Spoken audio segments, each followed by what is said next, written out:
John 5. Sometime later, Jesus went up to Jerusalem for one of the Jewish festivals. Now there is in Jerusalem near the sheep gate a pool, which in Aramaic is called Bethesda, and which is surrounded by 5 covered colonnades. Here a great number of disabled people used to lie, the blind, the lame, the paralyzed. One who was there had been an invalid for 38 years. When Jesus saw him lying there and learned that he had been in this condition for a long time, he asked him, "Do you want to get well?"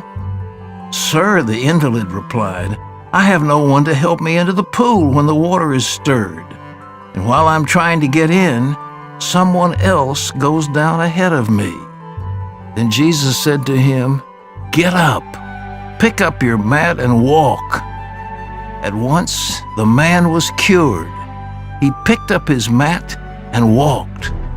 The day on which this took place was a Sabbath. And so the Jewish leaders said to the man who had been healed, "It is the Sabbath. The law forbids you to carry your mat." But he replied, "The man who made me well said to me, 'Pick up your mat and walk.'" So they asked him, "Who is this fellow who told you to pick it up and walk?" The man who was healed had no idea who it was, for Jesus had slipped away into the crowd that was there. Later, Jesus found him at the temple and said to him, "See, you're well again. Stop sinning, or something worse may happen to you." The man went away and told the Jewish leaders that it was Jesus who'd made him well.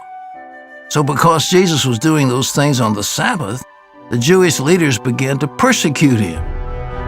In his defense, Jesus said to them, "My Father is always at his work to this very day, and I too am working." For this reason, they tried all the more to kill him. Not only was he breaking the Sabbath, but he was even calling God his own Father, making himself equal with God.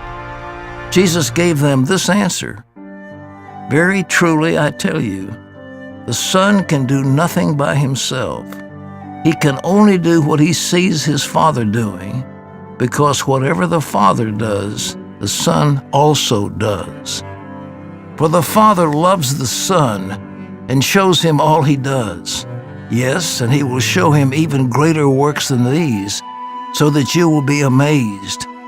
Just as the Father raises the dead and gives them life, even so the Son gives life to whom he is pleased to give it.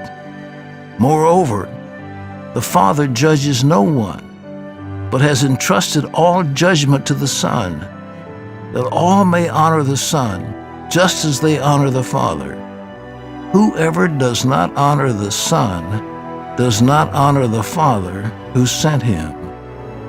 Very truly I tell you, whoever hears my word and believes him who sent me has eternal life, and will not be judged, but has crossed over from death to life.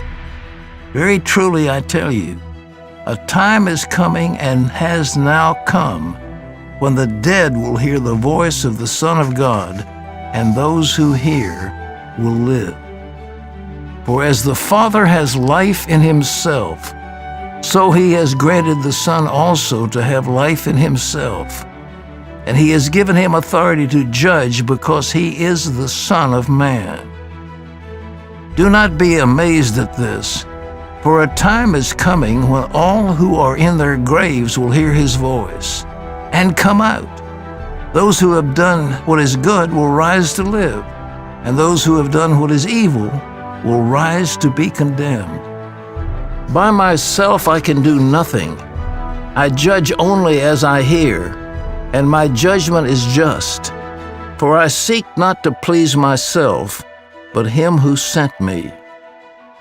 If I testify about myself, my testimony is not true. There's another who testifies in my favor, and I know that his testimony about me is true. You have sent to John, and he has testified to the truth. Not that I accept human testimony, but I mention it that you may be saved. John was a lamp that burned and gave light, and you chose for a time to enjoy his light. I have a testimony weightier than that of John. For the works that the Father has given me to finish, the very works that I'm doing, testify that the Father has sent me, and the Father who sent me has himself testified concerning me. You have never heard his voice, nor seen his form, nor does his word dwell in you, for you do not believe the one he sent.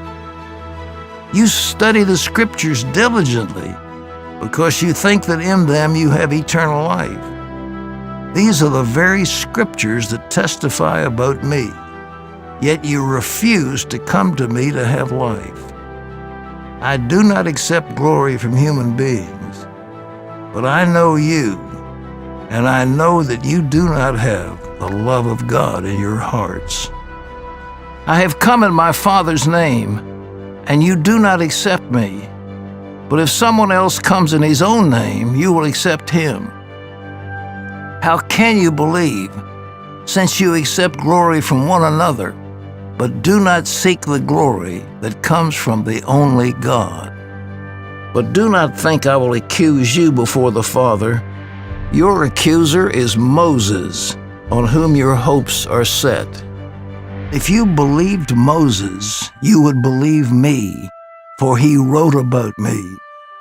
But since you do not believe what he wrote, how are you going to believe what I say?